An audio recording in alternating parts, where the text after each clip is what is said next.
Olá pessoal, tudo bem com vocês? Espero que sim. Bem-vindos a mais um vídeo.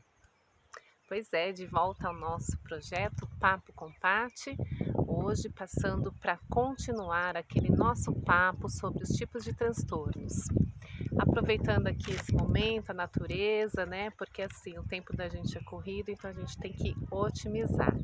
Então hoje eu aproveitei para liberar esse tempinho aqui para que nós possamos aí dar sequência no nosso papo, pois a gente tem falado a respeito de alguns tipos de transtornos, distúrbios, né, da aprendizagem, e hoje nós vamos falar sobre disgrafia ou desortografia. O que será? Você já ouviu falar?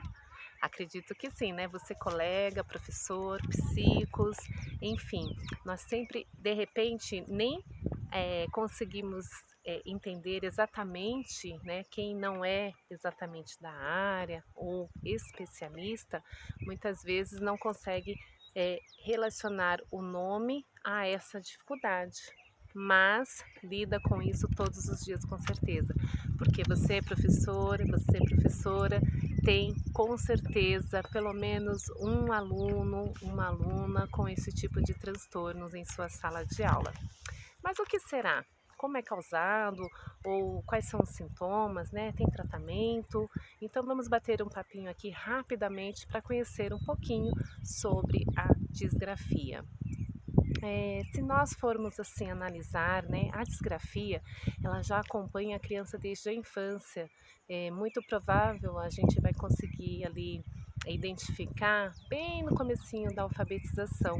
Então nós, enquanto professores na sala de aula, nós vamos ali com certeza presenciar algum desses distúrbios, porque é aquela criança que ela não consegue organizar as palavras, ela não consegue identificar lá no quadro e colocar no papel de uma forma organizada, ou troca muitas letras. Claro que tem que observar se não acompanha algum outro tipo de transtorno, mas em específico falando da disgrafia, ela tem essa dificuldade de ordenar as palavras, ordenar os pensamentos, né? Muitas vezes para estar transcrevendo algum texto, mas isso um pouquinho lá na frente. Mas enquanto ainda na alfabetização, ela si mesmo continua também com essa dificuldade. Ela começa a expressar no papel toda aquela desorganização e, enfim, não consegue ali ter um movimento legal, né, na coordenação, porque faltou em algum momento, faltou lá atrás esse tipo de treino,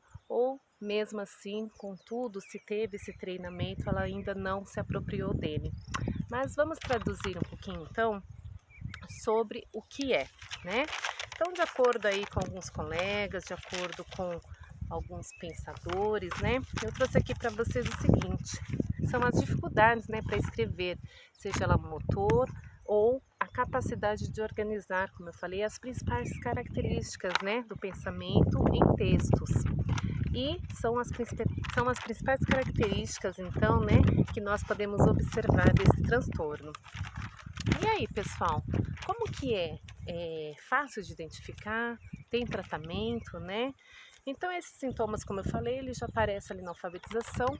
Então, quando nós percebemos que a criança realmente ela não ordena, ela não organiza, ela não consegue realmente o tracejado mesmo, né, das palavras, elas são desencontradas, ou, por exemplo, aquela criança que não tem a sequência da linha, muitas vezes pode observar que ou escreve muito acima da linha, ou muito abaixo, ou muito pequenininho, ou muito grande, né? Tudo isso é motivo para a gente estar observando, né? E aí, quais são então esses principais sintomas, né?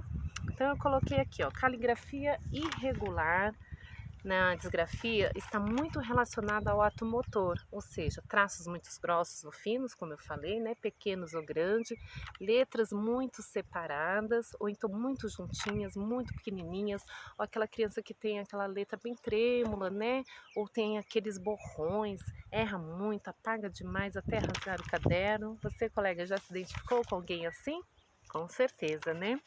A letra também ela é bem legível, né? Tem dificuldade também de até a própria pessoa, né, conseguir ler. Então, vamos supor, se a criança está naquela fase lá que ela está iniciando o processo de leitura e escrita, quando você chama para tomar uma leitura, de repente ela mesma não consegue identificar aquilo que ela escreveu. Então é momento de tomar alguma ação, né?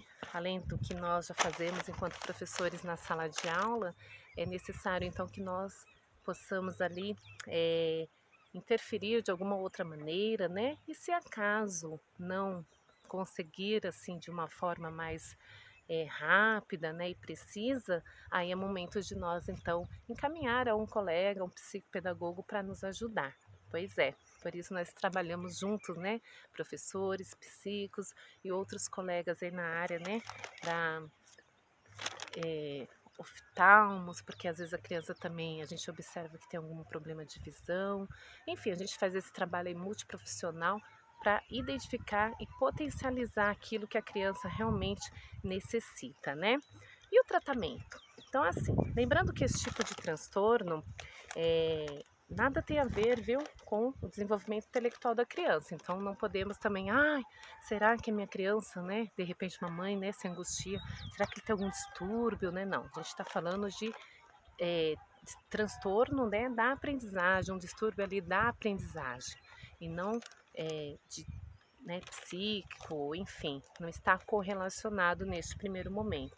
Muito embora que tudo é necessário que nós, em primeiro momento, façamos, né, todo um levantamento, a gente encaminha para ir descartando todas as outras possibilidades e assim ficarmos apenas com esse tipo de transtorno, que também, num determinado momento, a gente considera natural, que é o ato aí da alfabetização, está nos princípios aí, né, da alfabetização. Então, calma, não se angustie, não vamos levar tudo a ferro e fogo, né? Mas é lógico, descartando todas as outras possibilidades, então vamos então potencializar, né, a caligrafia dessa criança. E aí eu vou dar umas dicas aqui, por exemplo, ó, dicas de potencializar aí a escrita dessa criança, né? Então, olha, exercícios de grafomotores que estimulam a coordenação motora, aqueles exercícios de ligar pontinhos, de fazer sequência, isso aí, de coordenação motora, né? Aqueles tracejados, né? Montanhinhas, enfim. Você sabe, professor, você sabe lidar muito bem com isso. Então, nesse primeiro momento, se seu aluno tem passado por isso, se você observa que ele está com essa dificuldade, então, no primeiro momento eu indico que faça esses tipos de testes, esses tipos de atividades, né? Trazendo para a sala de aula aí algo a mais para diferenciar. Agora, se contudo ele ainda não conseguiu melhorar ou adquirir, né, se apropriar aí dessa escrita mais legível, dessa escrita com estruturação de texto, aí sim é momento de encaminhar um colega para que faça aí alguns outros tipos de testes e descartar outras possibilidades, tá bom? Outras coisas também que a gente pode fazer é a reeducação da posição de segurar, né, o movimento da caneta. O pincel é muito indicado, né, trabalhos e atividades com pincel, tesouras, tudo isso vai melhorar e muito a coordenação da sua criança, do seu aluno, ou do seu filho, ou do seu aprendente, tá bom? Então, é isso, apenas para passar, continuar esse papo. Então, hoje o tipo de transtorno que nós colocamos aqui em evidência é o da disgrafia, ou como muitos chamam de desortografia, lembrando que não é um distúrbio psíquico, não tem a ver com dificuldade intelectual, né? E deficiência intelectual, não. Nesse primeiro momento nós descartamos.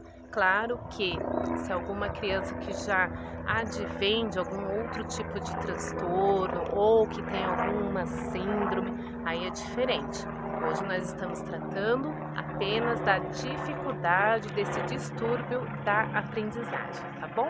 Espero que tenha contribuído um pouquinho aí com você, colega, professor ou uma mãe, né, que me ouve, ou que me assiste, ou que sempre está aí ligadinha nos meus vídeos. Então, até a próxima, um beijo no coração e até o próximo vídeo. Tchau, tchau, pessoal!